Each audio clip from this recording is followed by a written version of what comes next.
पक्षाच्या जिल्हा व तालुका पदाधिकाऱ्यांची महत्त्वपूर्ण बैठक उत्साहात पार पडली।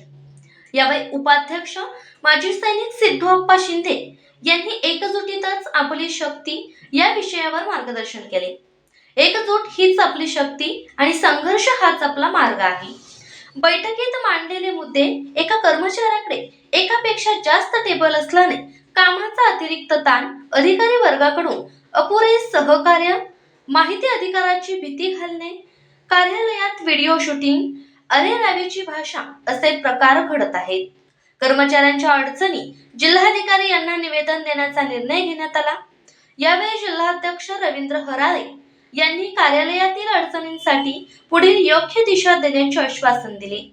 या बैठकीला सर्व पदाधिकारी उपस्थित होते। या बातमीचा आढावा रुपेश पिसाळ यांनी घेतला। त्यामुळे आमदार साहेबांनी मला ऑफिसमध्ये बोलून माझी पाठवून दिली आहे। माझं नाव नंबर घेतलं काय म्हणले साहेब तुम्हाला मी आठवडीनं बोलतो म्हणले, तेवढं आपलं जास्त क्लोजमध्ये नव्हतं म्हणलं। नाही म्हणलं तुमचं काम असं मला महसूल कर्मचारी संघटनेचा माणूस पाहिजे म्हणले।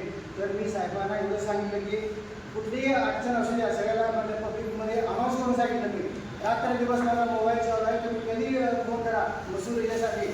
इव्हन त्या बिल्डिंगमध्ये काही जरी काम असेल तर मला फोन करा असं मी आश्वासन दिले। तेव्हा साहेबांनी इतक्याच टाळ्या वाजवल्या आणि मला जागेवर त्यांनी प्रमाणपत्र द्यायला सांगितलं। त्यावेळेस माझं अजून पत्र दिलं नव्हतं, कारण गेल्या वर्षी मला दिलं होतं महसूल दिनानिमित्त। मग मी साहेबांना म्हटलं सर यावर्षी नको कोणाला दुसऱ्याला द्या, तर मला माझं नाव दिलं नव्हतं।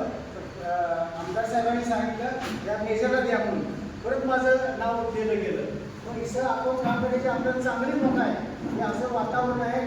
आणि ह्या आजकाल कधी तुम्हाला माहीत आहे लोकांना मिळत नाही द्या आणि मिळालेलं पिता येत नाही द्या, एवढं गोडी उडावचं वातावरण कुठंही मिळत नाही एक चुकीचं। आणि याला पाहिजे आमचे अध्यक्षाचं इतकं चांगलं लाभलेलं आहे आणि त्याबद्दल मी 2 शब्द सांगतो। जे नवीन आपले पदाधिकारी आहेत, आदरणीय मंच ज्येष्ठ पदाधिकारी आणि माझे महसूल कर्मचारी बंधू भगिनींनो, सर्वांना माझा क्रांती जय महाराष्ट्र। आज 7 ऑगस्ट 2026 रोजी मिरज येथे आपण सर्वजण एका महत्त्वाच्या उद्देशाने एकत्र आलो आहोत। यासाठी सर्वप्रथम मी आपण सर्वांचे स्वागत करतो। बंधूंनो, आज आपण ज्या काळात काम करतोय तो काळ आव्हानाचा आहे। आपल्या प्रलंबित मागण्या, आपले हक्क, आपला सन्मान हे सगळं मिळवायचं असेल तर त्याचा फक्त एकच पर्याय आहे, तो म्हणजे एकजूट। म्हणूनच आपल्या संघटनेचं ब्रीदवाक्य आहे, एकजूट हीच आपली शक्ती आहे आणि संघर्ष हाच आपला मार्ग आहे।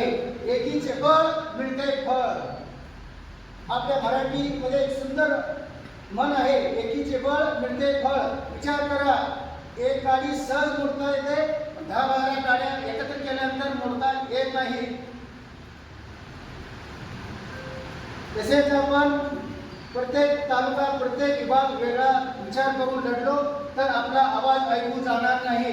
आपण एकजुटीनं जिल्हा संघटना, तालुका संघटना एकत्रित करून लढलो तर आपला आवाज कानाकोपऱ्यात जाईल, कोणाची हिंमत होणार नाही आपल्या केसाला धक्का लावायची।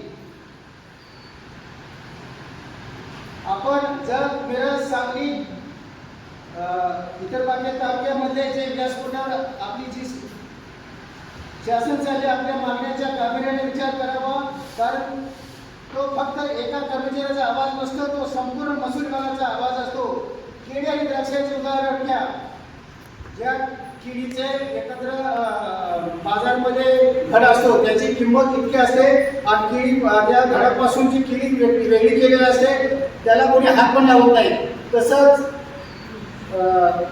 द्राक्षेच पण घडाला बघा किती किंमत आहे, त्याचे मनही सुटलेले असतात, त्याला कोणी हात पण लावून विचार करू नये। म्हणून आपण एकजुटीने काम करूया, एकीचे बळ मिळते फळ।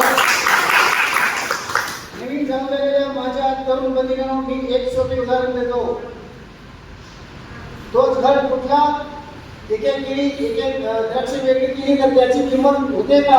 होत नाही। लोक त्याला हाती लावत नाही आणि मातीमोल भावाने विकायला लागते। आपली संघटना म्हणजे तो घर आहे। जोपर्यंत आपण सर्वजण या घरात बांधले आहोत तोपर्यंत शासन दरबारी आपली किंमत आहे, आपले वचन आहे। पण जर आपण गडतड करून वेगळे पडलो तर तर आपल्याला कुणी विचारणार नाही. म्हणून नवीन आलेल्या प्रत्येक सहकाऱ्यांना माझी विनंती आहे, या घराचा भाग म्हणा, संघटनेपासून तुटू नका. आजची बैठक महत्त्वाची आहे. ही बैठक फक्त बसून चर्चा करण्याची नाही, ही बैठक आहे आपल्या प्रलंबित मागण्यांना गती देण्यासाठी आणि आपली संघटना अधिक मजबूत करण्यासाठी. जेव्हा आपण सर्व एकत्र येतो तेव्हाच कर्मचाऱ्याच्या हक्काचा आवाज बुलंद होतो.